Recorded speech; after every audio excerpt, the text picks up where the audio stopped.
So let's look at it this way. You picked the colors. You're doing it right, but you receive your products and something looks off. The red on the main part of the fabric looks beautiful, but the mesh just looks super shiny. It looks cheap. It's all the factory's fault and it's all the dye house's fault. Or maybe it's not. Maybe it's your fault. How do we avoid this? How do we as sportswear brands use the Pantone system correctly to pick the right colors for the right fabrics? And how do we sample correctly so that we can see how the colors represent on the fabrics before we commit to the bulk production? My name is Shadi. I'm the co-founder and creative director of FittDesign, the world's first digital fashion design agency. So if you want the step-by-step process on how to use the Pantone system, this is the episode for you. Pantone, what is it and why should we use it? Typically what's happening when you say red, factories behind the scenes are actually taking that red and either they're going based off of what available swatches in the market there are that kind of match that red. They'll typically tell you, okay, does this look right? Or they will pick a Pantone for you behind the scenes that they'll use in order to unify colors across the collection. If I say red and you close your eyes, you might be imagining a scarlet red that has a little bit more depth to it. Maybe it's a little bit darker. The word red is very, very vague. So how do we avoid this? We need what you're talking about and the codes that you're talking about that you can visually see in front of your eyes. This is where the Pantone system comes in.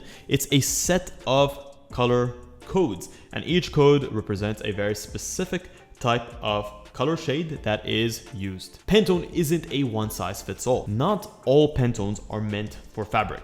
Pantone is kind of like looking at a country that has a specific language, but there's a diverse set of ways of speaking that language. So without beating that idea to the ground, understand that not all Pantone catalogs are the same. Some Pantone catalogs, like for example, the solid coated PMS. So if you end up picking, you're going to be out of luck because those color codes are calibrated for paperboard, for craft paper. So yes, you could use those codes on textiles, but they will appear different. So what is good for fabrics? TCX, which is absolutely perfect for textiles and specifically cotton or natural based textiles, which tend to be a little bit more dull than some of their synthetic fiber counterparts. If you want to go for synthetic fibers, go for TSX or TN. TSX if you're going polyester and nylon, and TN if you want those vibrant colors that are specifically for polyester and nylon. And that's one very smart way of using Pantone that is super advanced that most established brands don't even do. So take that tip from me. How do you go into production and you make sure that you can see the fabrics before committing to dyeing the rolls of fabric and spending thousands upon thousands of dollars on production and months of your time? This is how the key brands like Nike, Lululemon, Gymshark, this is how they consolidate their colors across different fabrics. Let's just say a jogger in one collection that uses an evergreen color and a hoodie in another collection that uses that same evergreen color. And we've dealt with this in Alphalete a couple times. They kind of come off perfect and identical, even though one is a polyester fabric and one is a cotton-based fabric. It is by using those different Pantone guides depending on the fabric and by getting lab dips made. So I'll probably get a lab dip made of the evergreen in those two different fabrics and I will compare them. Typically, a lab dip is your exact fabric composition, a small swatch of it, dipped using your Pantone color, and you'll receive them. What you'll notice is with lab dips, you'll get 3 different strikes of that specific fabric color. It depends on the compositions and the amounts of dyes and the amounts of sort of pigments that are used to create that color.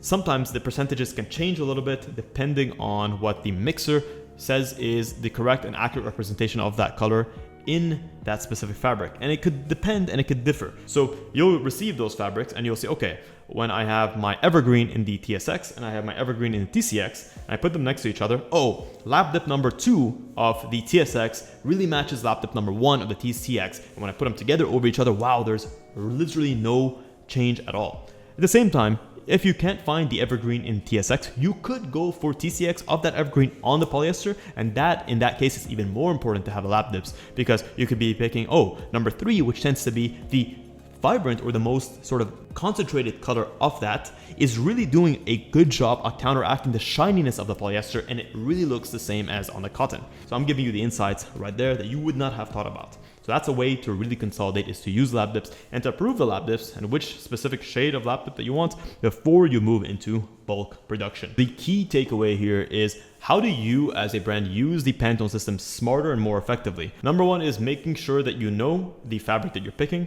and that you're using the right code or the right guidebook for that specific fabric. 2 is also account for the shininess and the dullness of the fabric. If I pick the same TSX pink on a peached and unpeached fabric, and we're getting quite granular here, then I can expect that pink to look much more sort of bold and deep and rich on the peach fabric, since the color, the light is being absorbed. You're not rebouncing off the light from that fabric as you would with an unfinished or unpeached, which could end up reflecting more of those white tones out of the fabric, making it look a little bit more dull and a little bit more light. So take that into account. So all of this is to say is that Pantone is a tool that you can use, but if you want to take it to the next level, remember the system that I gave you. If you want my personal opinion on what Pantone guides that you should buy, what tools that you should be using, and what process you should be implementing with your factory today to get the perfect colors across your entire range, whether you have a legging in evergreen and a hoodie in evergreen, or whether you have a jogger that has a beautiful mesh fabric and a beautiful cotton fabric combined. That way you don't get a mismatch, you don't look cheap, you don't spend thousands of dollars on a product that just simply does not look like what you had in mind. You can check the link in the description to apply to work with me one-on-one, or you can work with my agency FittDesign, and we'd be happy to get you from an idea to a physical product, literally a sample in under 30 days. I say this from the very bottom of my heart. You can check the link in the description to work with us. And until next week's episode, stay awesome, guys.